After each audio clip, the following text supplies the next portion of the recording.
Good morning, students. We are here to start our lesson. You have to open your pages and page number 4. We are going to start today. It's the last part of your lesson. So already we are going to complete this lesson, and I will little bit revise the things again. We are talking about our mother country, India. Then we had talked about its size. We had talked about its location in the world, in the global era. Then we have seen the distribution of India, or we can say the structure of India in longitudinal and latitudinal lines. We have seen that how the topic of cancer divides India in two parts. Then we learned about its size, that it comes in 7th rank in the world due to its area. Then we have seen that how the coastal line was extended about 15,200 in the mainland, and the islands are having its own coastal line, which is 7,516.6 kilometers. Then we have seen how the extension of India in the physical appearance, उसका आकृति देखा हमने.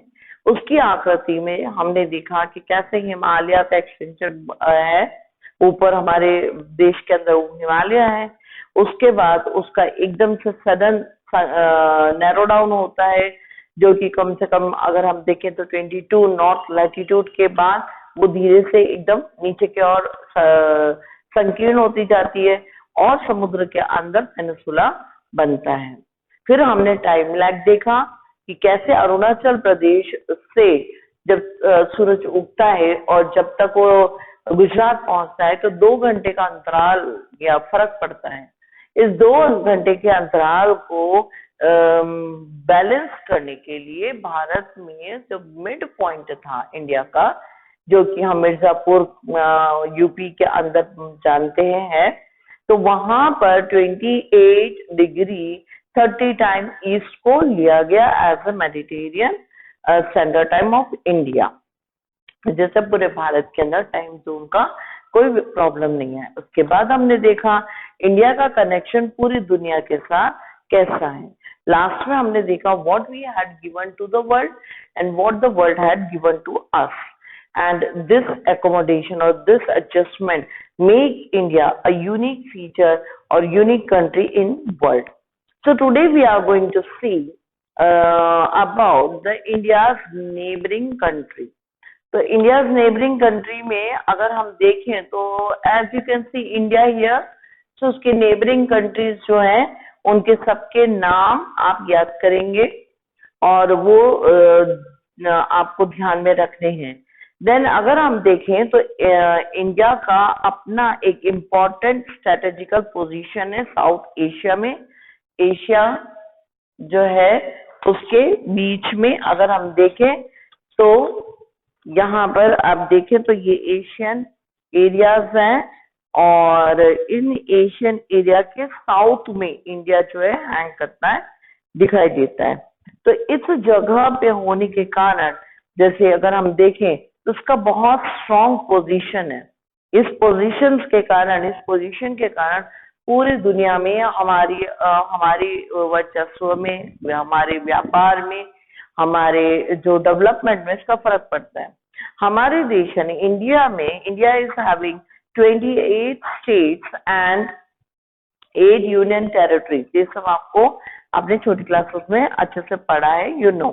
पर important paragraph अब आपका start होता है. इसके अंदर आपको ध्यान में रखना है कि हमारे इस स्टेट्स और यूनियन टेरिटरीज में कितनी लैंड बॉर्डर्स हैं, यानी कि कितनी राज्यों के जो फ्रंटियर्स हैं, यानी कि विदेशी देशों के साथ उनका तालमेल आता है या उनका जोड़ आता है. फ्रंटियर्स जो होते हैं, बॉर्डर्स जो हैं, वो कितने देशों के साथ शेयर करते हैं. तो अधिकतर क्वेश्चन इस प्रकार से आता है कि name the state which is having a joint with two frontier countries और टू फ्रंटियर बॉर्डर्स। तो आपको ये समझना होगा कि वो राज्य जिसके जो क्या है फ्रंटियर है, जिसका जो हम कह सकते हैं इलाका है, वो दो अलग अलग देशों से जुड़ता है। ऐसे कई सारे हमारे राज्य हैं जिनके विदेश से बॉर्डर जुड़ती हैं।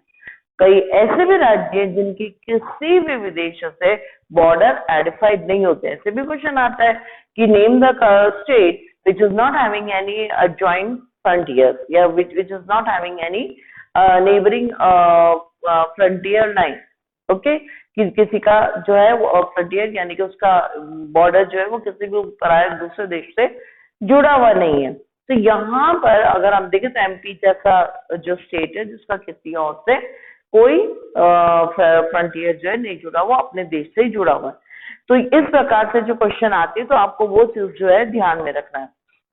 Now, India shares its boundaries with the Pakistan, Afghanistan in the northwest, okay, then China, Nepal, Bhutan in the north, Myanmar and Bangladesh in the east.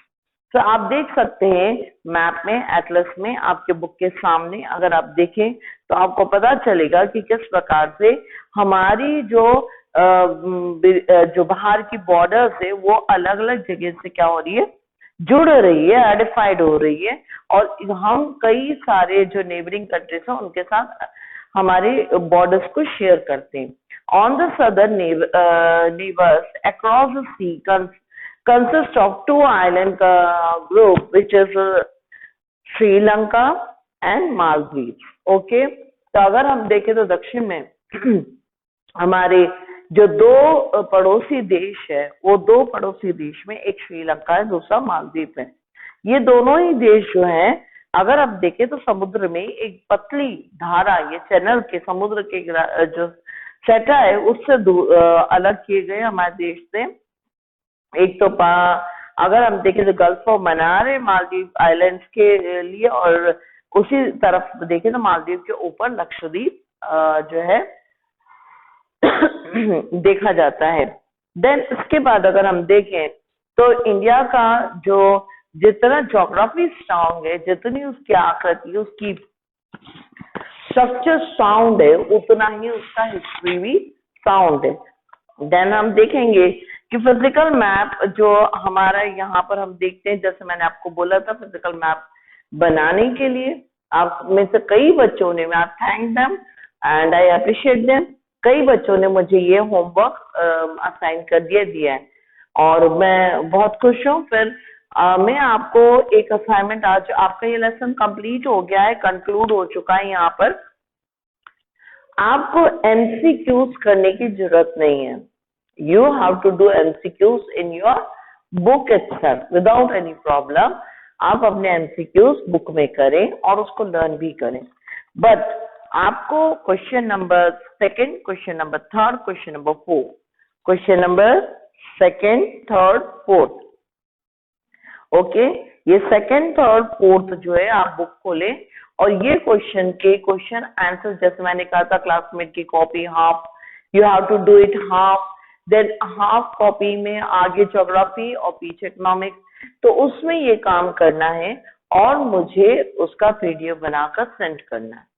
I think you got it. और कल हम जो है next lesson start करेंगे। आपका next lesson जो है वो टोपोग्राफी के बारे में बात करता है, यानी कि आपकी जमीन के बारे में बात करता है।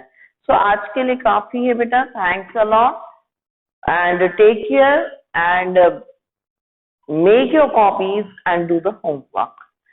Have a nice day.